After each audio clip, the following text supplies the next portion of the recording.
In every generation, there comes a story that captures more than just our imagination. It speaks to something buried deep within us, our fears, our longing for belonging, our questions about right and wrong. For millions around the world, that story is Harry Potter. But behind the spells and wands, beyond the castles and Quidditch matches, lies something far greater.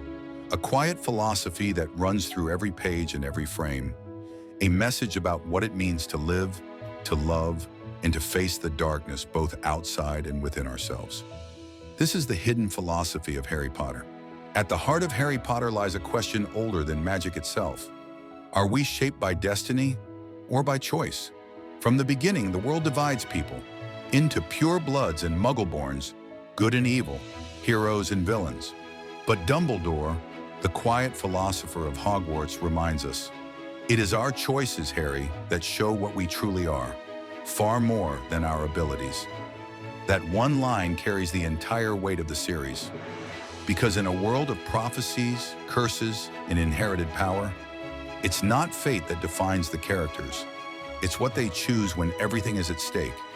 Harry chooses compassion instead of vengeance. Snape chooses redemption over hate.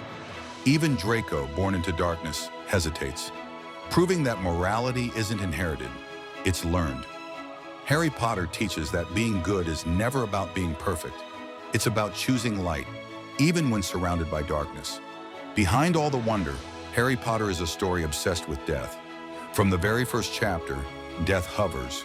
The death of Harry's parents, the whispers of Voldemort's immortality, the shadows of the graveyard.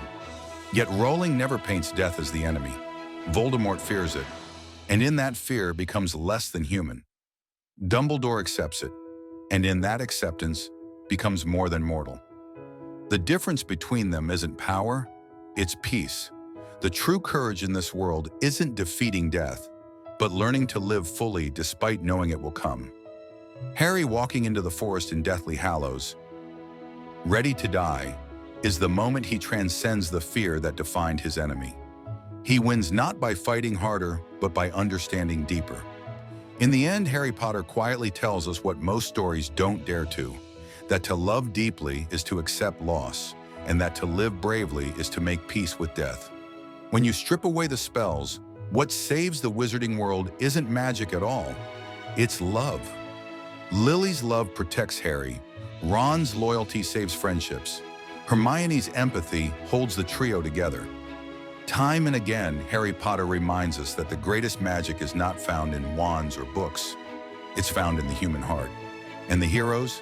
They're not gods or legends. They're children who make mistakes, teachers who fail, parents who try, and friends who forgive. The beauty of the story lies in its ordinariness. Harry isn't the smartest, strongest, or most powerful wizard. He's just the one who keeps choosing to care when others stop. The series whispers to us, you don't need to be chosen to matter. You just need to love fiercely and act bravely. Every character in Harry Potter faces a mirror, sometimes literal, like the mirror of Erist, sometimes metaphorical, like Snape's memories or Dumbledore's guilt. The story's philosophy is deeply Jungian. Each person must face their own darkness to become whole. Voldemort denies his humanity and loses it. Harry accepts his pain and transcends it. Snape buries his love under hatred, only to find redemption when he finally faces his truth. We are reminded that darkness isn't something to destroy. It's something to understand. Only by confronting it do we grow. The Patronus, a spell born from joy, works only when the caster has faced despair and chosen hope anyway. That's not just magic. That's philosophy, or light born out of shadow. The wizarding world isn't perfect. The ministry lies. The press deceives. Good people look away. This, too, is part of Rowling's message. That evil doesn't always come with red eyes and a snake face.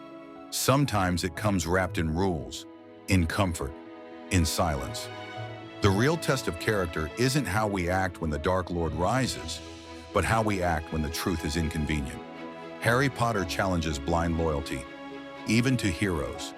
It asks us to question authority, to doubt simplicity, to seek truth even when it hurts. Because goodness, left unguarded, can easily rot into pride. That's why Dumbledore, the wisest of all, admits his own failures. In doing so, he becomes the series' moral compass, not for his perfection, but for his humility. At its core, Harry Potter isn't a fantasy, it's a mirror.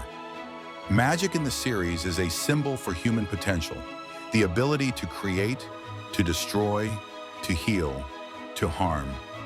Every spell reflects intent. Every curse reveals a choice. Magic is morality made visible. That's why children must learn it responsibly, because the wand is simply an amplifier of the heart that wields it. In the end, the lesson is simple. The power you hold means nothing if you forget why you're using it. Why does Harry Potter endure long after the final page? Because it isn't just a story about magic, it's a story about us. Each of us has known fear like Harry, brilliance like Hermione, loyalty like Ron, or guilt like Snape. We've faced choices, regrets, losses, and second chances. The world may not have dragons or time turners, but it has courage, friendship, sacrifice, and those are far rarer forms of magic. Perhaps that's the greatest truth of all, that the line between the wizarding world and ours is thinner than it seems. Because the real magic, the kind that changes people, doesn't need a wand. It needs only a heart willing to believe.